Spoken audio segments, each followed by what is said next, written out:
Do your photos get blurry? And you want to make it stop? Let's get into it.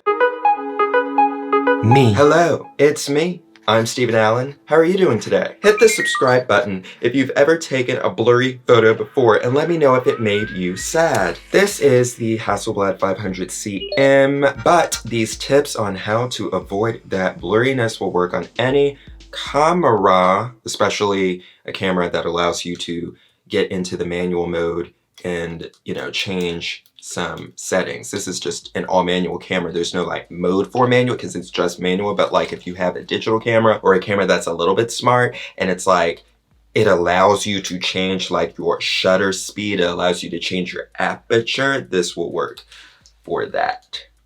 Let's avoid that blurriness. So the first thing is that you want to get your camera as stable as possible. So you just want to be stable with it, holding it if you can. You can use a tripod or a monopod that will help you to get your camera stable. So it's not just all moving around and shaking around.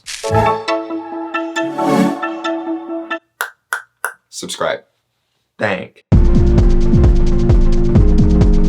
Really, you want to have light. With a photo, it's about getting light into your camera. And it is a tug of war between the ISO, or the speed of the film, the aperture, and the shutter speed. The aperture is a little opening. It's a setting you manipulate on your camera to allow a lot of light to come into the camera or a little bit of light to come into the camera.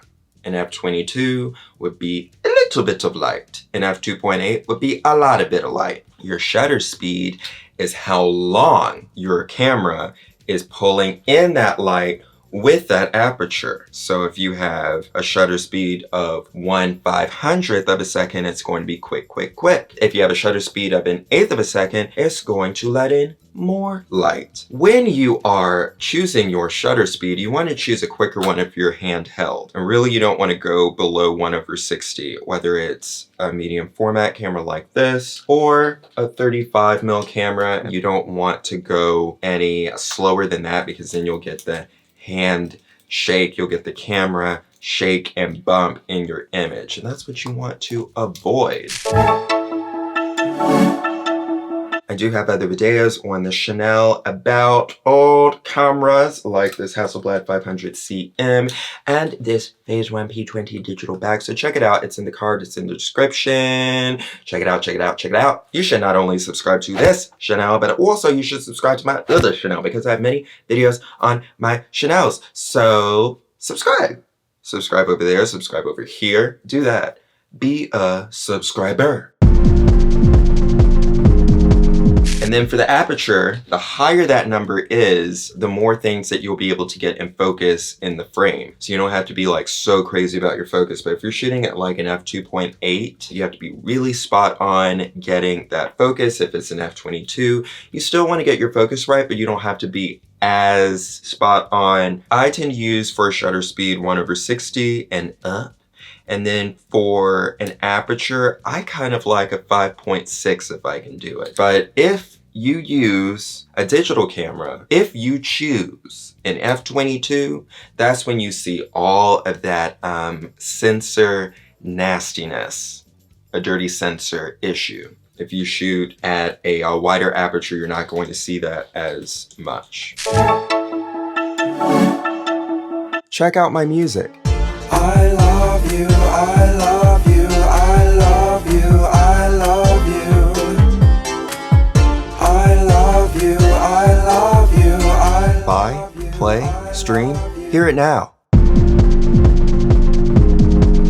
There is a Sony A7sIII rule. I have a video on that. That's kind of something helpful to know and to use if you can, if you're in a situation where you have a bit more light, if you're outside, because Sony A7sIII, you're talking about the sun. But make sure that everything is in balance because you want your aperture, your shutter speed, and your film speed or your ISO to all be in alignment. You want them to work together.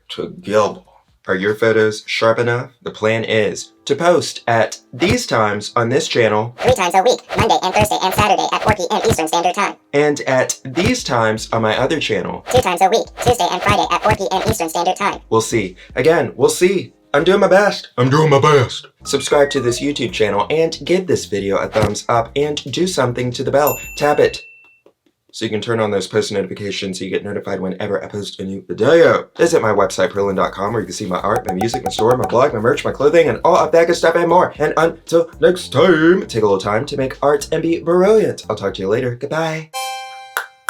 Subscribe.